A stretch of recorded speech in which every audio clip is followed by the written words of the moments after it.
All right, let's talk about some work study. We did mention work study earlier on as a type of financial aid. So just as it says on the slide, work study is a job in which part of the paycheck is paid by financial aid. So how does work study work? For students that are going to be filing a FAFSA application, there is an option on there that asks if the student has interest in work study. We all suggest you to mark yes, just because that then gives an opportunity for work study to be offered at the schools you apply to as an option for financial aid.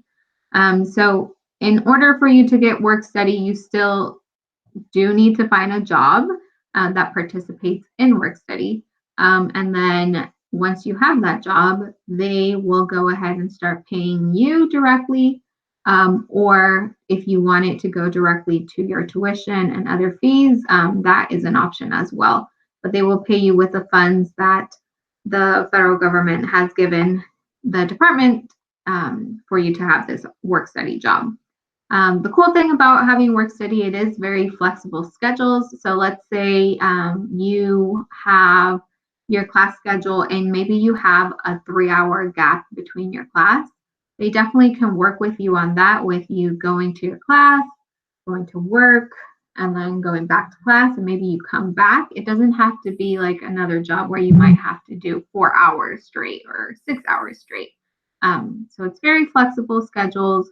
Most of these work study jobs are on campus, which makes it really helpful because you don't have to drive around. You can basically walk there and walk to your class as well.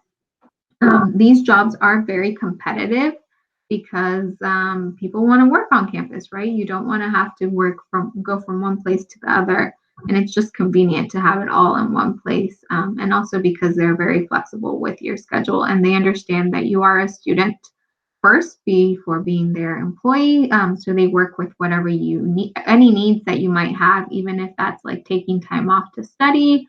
Finals weeks are coming up, and you might be really stressed and need more time on that. So they work with you around all school related stuff. But yeah, that's work study. It's awesome. We do recommend students to participate in this if they can.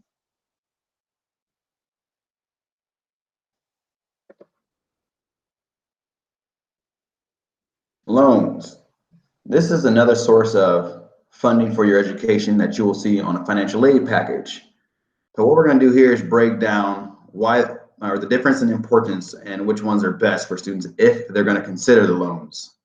We hope that all of our students do not have to consider loans because we hope that each student will complete enough scholarships, and in addition to completing scholarship applications, hopefully the students that are working will be saving money as well.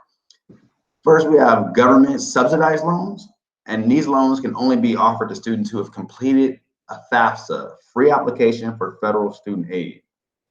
Now, there are other loans that California Dream Act students can apply to, and those are specifically from the California State Universities. Next, we have our government unsubsidized loans. These are loans that they're federal loans as well, only to FAFSA students who have applied. These loans do not have government assistance when repaying the loan, meaning the government will not be paying interest on this loan. However, the government subsidized loan, governments will pay interest on that loan while the student is in school. Then we have the Parent Plus loan. This loan is specifically for parents to help fund their child's education. The parent is solely responsible for repaying these funds, not the student.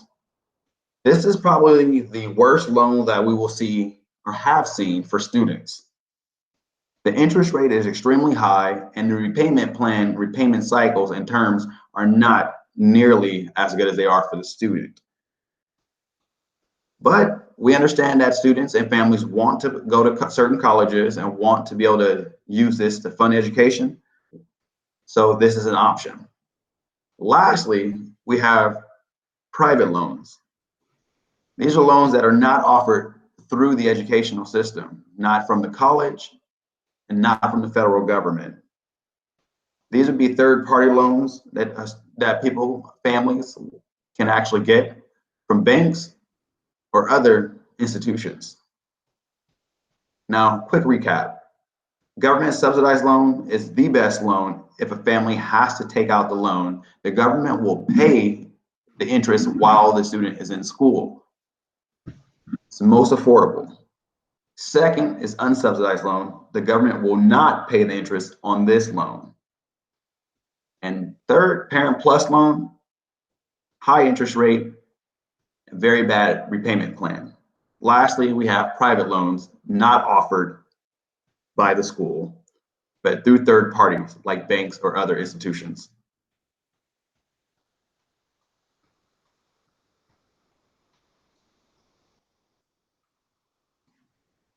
What is the financial aid timeline? So it's important to kind of get an idea of what financial aid will look like for you your senior year, just to have some dates and months on your mind and be aware that these are important to meet because they basically give you money for college, right?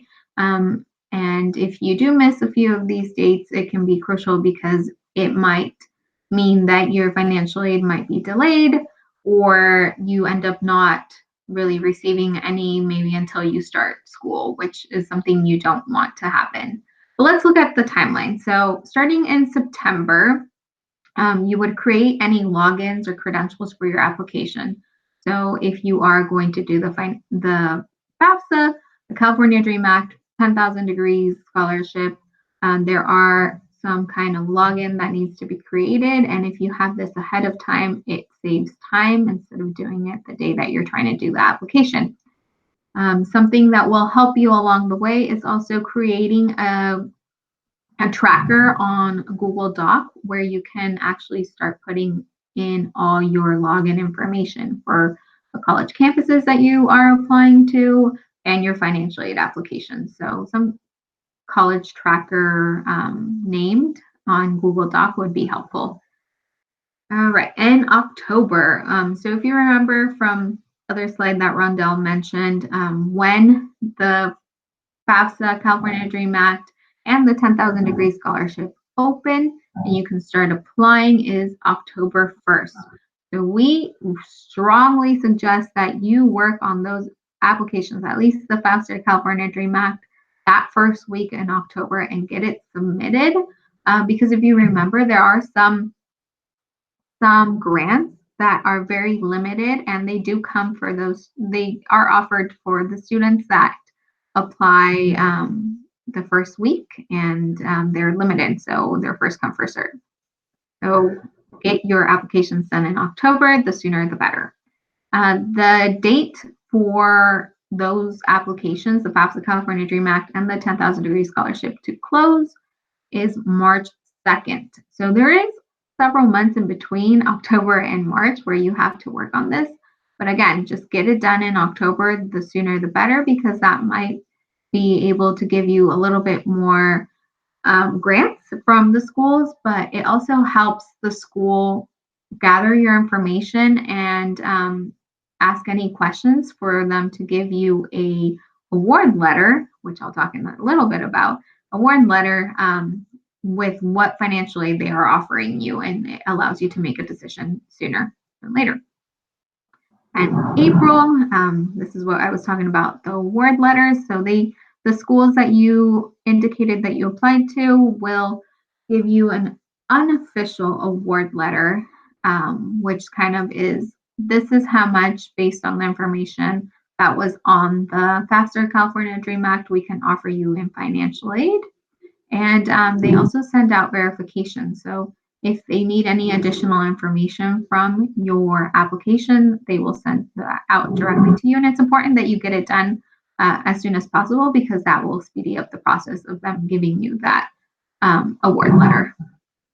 And then in July, you get an official award letter where you actually have to accept the award that you are receiving, whether that is the Pell Grant from the federal government, Cal Grant, institutional grant, as well as different loans that will be on your award letter. You will accept the decline, which ones you do not want.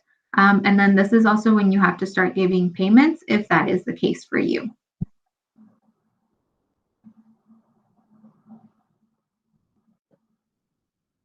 Lastly, taxes.